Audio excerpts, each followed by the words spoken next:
Dengan selesainya pembangunan tower pemancar digital di Kota Muara II, masyarakat Oku Selatan dapat segera menikmati siaran digital televisi.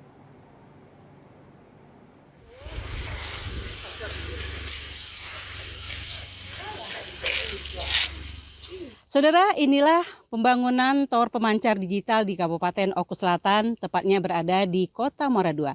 Seperti kita ketahui bahwa pembangunan tower digital pemancar di Kabupaten Oku Selatan termasuk sarana prasarana lainnya dibangun sejak tahun 2022. Dan diperkirakan tahun 2023 ini pemancar digital di Kabupaten Oku Selatan dapat dioperasikan. Sehingga masyarakat Kabupaten Oku Selatan dapat menikmati siaran TVRI. Tidak hanya siaran TVRI dengan sistem multiflexing, kanal digital bisa dimanfaatkan untuk sejumlah frekuensi atau beberapa stasiun televisi.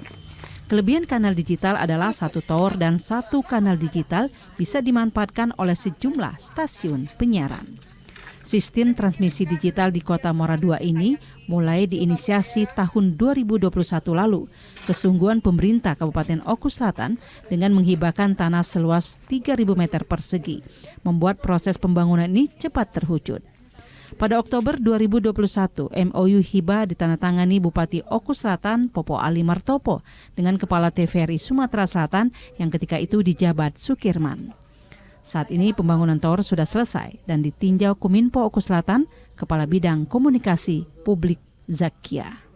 Kabupaten yang terletak di ujung selatan Sumatera Selatan ini masih tergolong wilayah blank spot karena ketidakadaan pemancar free to air. Kabupaten Oku Selatan adalah kabupaten yang kaya dengan keindahan alam seperti Danau Ranau dan Gunung Seminung. Marhama, TVRI Sumatera Selatan.